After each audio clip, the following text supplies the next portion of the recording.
Com o decorrer da campanha, né, ficou claro agora, a saída de Sérgio Moro mostra a imensa dificuldade de uma terceira via no Brasil. Terceira via no sentido de nem Lula nem Bolsonaro, né, no sentido amplo do termo, né, no sentido mais preciso do termo, um candidato que não seja nenhum nem outro. Então, a saída de Sérgio Moro mostrou a dificuldade disso.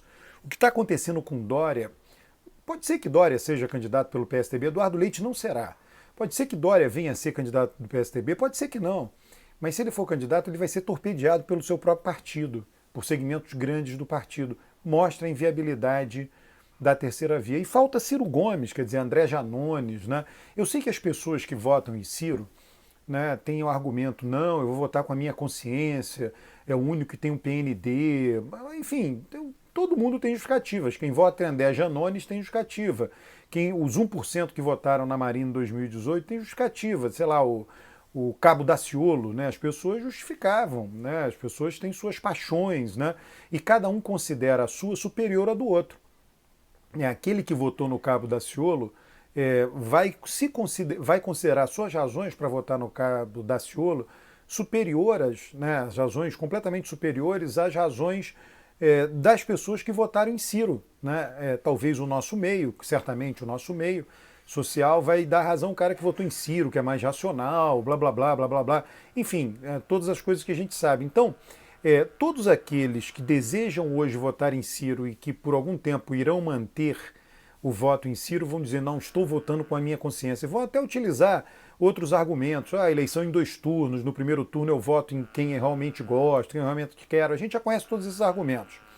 O fato é que, na prática, a candidatura de Ciro é uma candidatura inútil. Né? Alguém vai dizer, não, ela é útil para debater temas do país, para debater questões. Papo furado também, não debate coisa nenhuma. Né? É uma ilusão achar que debate. Né? O debate que se coloca sempre com relação aos destinos do país é o debate de 2 projetos. Né? Não tem debate de 3 ou 4 projetos, isso não existe. Não existe 5 ideologias que sejam capazes de comandar um país numa determinada direção. Você tem conservadores e progressistas. Né? Ciro disputa a faixa de eleitores progressistas. Né? Os eleitores de Ciro são eleitores que, se não tivessem Ciro hoje, estariam votando majoritariamente em Lula, né? Nesse sentido que eu digo. A pessoa, por alguma razão, não quer votar. Eu conheço pessoas intelectualizadas, doutores em economia, né? Então as pessoas dão um peso maior ao fato da intelectualização de Ciro. Né? Intelectualização não no sentido simplesmente formal, não é isso, mas uma certa elaboração, um plano de governo, um programa nacional, um PND, Programa Nacional de Desenvolvimento. Então, elas se alinham, elas estão predispostas a votar em Lula em um eventual segundo turno, mas votam no primeiro turno por causa desse Programa Nacional de Desenvolvimento. Então o cara lá tem uma razão específica, que ele hierarquiza Ciro acima de Lula. Mas tem muita gente que hierarquiza sim, mas pode ficar indiferente. E aí, esse voto inútil, o que eu chamo de voto inútil em Ciro? Inútil porque ele não tem chance de ganhar.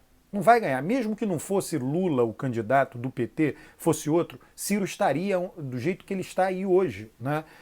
Então, o voto inútil em Ciro caminha para se tornar voto útil em Lula no primeiro turno. Não estou dizendo todos os eleitores de Ciro, claro que não, mas um percentual, uma fatia do eleitorado de Ciro, sei lá, 30% dos eleitores de Ciro, não sei, ele tem 9, 3 pontos percentuais, uma pequena fatia do eleitorado de Ciro pode dizer o seguinte, sabe de uma coisa? Para que eu vou votar em Ciro?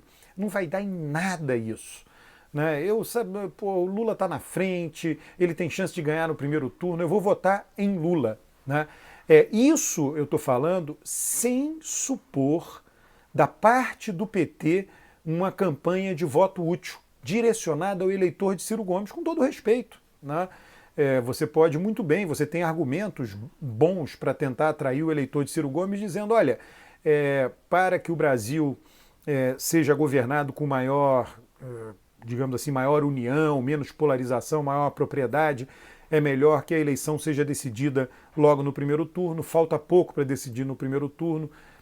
Nós respeitamos, o PT falando para o eleitor de Ciro, nós respeitamos o seu voto em Ciro Gomes, entendemos perfeitamente, mas caso deseje votar em Lula, seja muito bem-vindo. E o eleitor vai ficar balançado, né?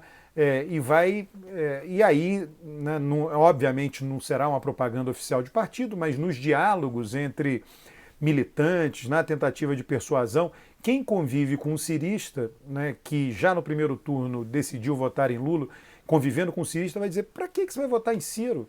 Né? Ele não tem chance de ganhar. Você só está fazendo o seguinte, levando a gente aí 2 dias para votar, quando a gente bastava ir na primeira semana de outubro. Em alguns estados a eleição vai ser decidida toda no primeiro turno, governos estaduais, então a pessoa não teria que votar no segundo turno. É um dia, digamos assim, um domingo, né, um domingo a mais sem obrigação eleitoral. Né? Esse argumento vai aparecer, repito, entre militantes. Né? Então, essa campanha do voto útil para os eleitores de Ciro deixarem Ciro vai ficar irritadíssimo com isso, né? Porque Ciro tem todas essas... como é que eu diria? Ciro tem uma espécie de irritação moralista, né? Uns argumentos moralistas sobre a política, né? E até agora, né, o argumento dele da eleição passada poderia ser aplicado a ele. Na eleição passada ele tinha todo aquele argumento de, segundo as pesquisas, Ciro é quem mais tinha chance de derrotar Bolsonaro no segundo turno, então, portanto, o PT tinha que ter aberto mão de sua candidatura para que Bolsonaro fosse derrotado no segundo turno. Agora, se você aplicar a mesma lógica de argumento, você pode dizer, segundo as pesquisas, Ciro, se você sair da disputa, a eleição se decide em primeiro turno a favor de Lula, então saia, né, e negocie alguma coisa com Lula no governo para que você possa influenciar, levar o seu PND para o BNDES, sei lá, para algum lugar assim. Enfim, eu estou aqui só dando asas à imaginação. Mas o argumento utilizado por Ciro lá atrás pode ser aplicado agora. Eu não aplico, entendeu? Estou chamando a atenção, cada um tem direito de disputar, né, os cálculos dos políticos. Por exemplo, se o PT não tivesse disputado na eleição passada, né, o argumento de Ciro era esse: o PT não disputa, me apoia e eu ganho de Bolsonaro no segundo turno. Nada disso era certo. Né? Vamos supor que o PT não tivesse disputado e tivesse apoiado Ciro, e Ciro tivesse perdido para Bolsonaro. O PT talvez não fosse favorito agora com Bolsonaro no governo, talvez ninguém fosse capaz de derrotar Bolsonaro agora. Mas por isso que o PT não abriu mão da candidatura. Vamos pensar na outra possibilidade. Sim, o PT apoia Ciro e Ciro ganha, né? E aí Ciro governa. Ele poderia agora, guerra, pandemia, né? Bolsonaro venceria agora, né? Com o PT dentro do governo Ciro. Né? Então o PT utilizou o caminho mais racional, né?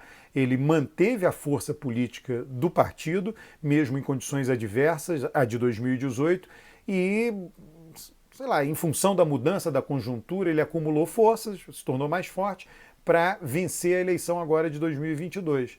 Então, a atitude do PT de lançar candidato foi certíssima, e se tivesse apoiado Ciro, poderia estar um caos hoje, né, do ponto de vista do PT. Então é isso, quer dizer, Ciro tem lá a sua racionalidade, quis ser candidato. O fato é que Ciro até hoje nunca teve nacionalmente mais do que 12%, mais do que 13% dos votos. E eu vi também por região do país e no Ceará, né? No Nordeste, por exemplo, a votação de Ciro vem sendo a mesma. Nas 3 eleições. No Ceará, vem sendo a mesma. Nas 3 eleições. Né? Então ele não muda, ele não cresce, ele não acumula forças. Né? O Ciro não é um candidato que disputou uma eleição, conseguiu 12, disputou a seguinte, conseguiu 16, disputou a outra, conseguiu 23. Ele não tem essa trajetória. Ele é estagnado. E repito, em todas as regiões do país. Né? Então é um candidato difícil de carregar. Né? Gente que diz, não, uma mala sem alça. Em certos aspectos, do ponto de vista do humor, não tem a menor dúvida disso. Do humor público dele. Né? Pode ser que se do humor particular, privado, também seja. Né? Mas é isso. O voto nele, do ponto de vista de quem quer ganhar uma eleição, é um voto inútil. Né? E ele, com o passar do tempo, pode ser objeto, eu acho que será, de uma campanha de voto útil no candidato ideologicamente mais próximo de Ciro, que efetivamente tem chance de vencer a eleição presidencial, que é Lula. Né? E isso vai acontecer, creio eu, a partir da própria campanha do PT, que vai causar indignação em Ciro, paciência, indignação não retém voto, e vai acontecer junto àqueles que votam, os eleitores, os militantes, os que votam em Lula vão tentar persuadir os que votam em Ciro que é melhor acabar o pleito já no primeiro turno. Um grande abraço, inscreva-se no canal, comente o vídeo, traga mais gente para esse canal de YouTube.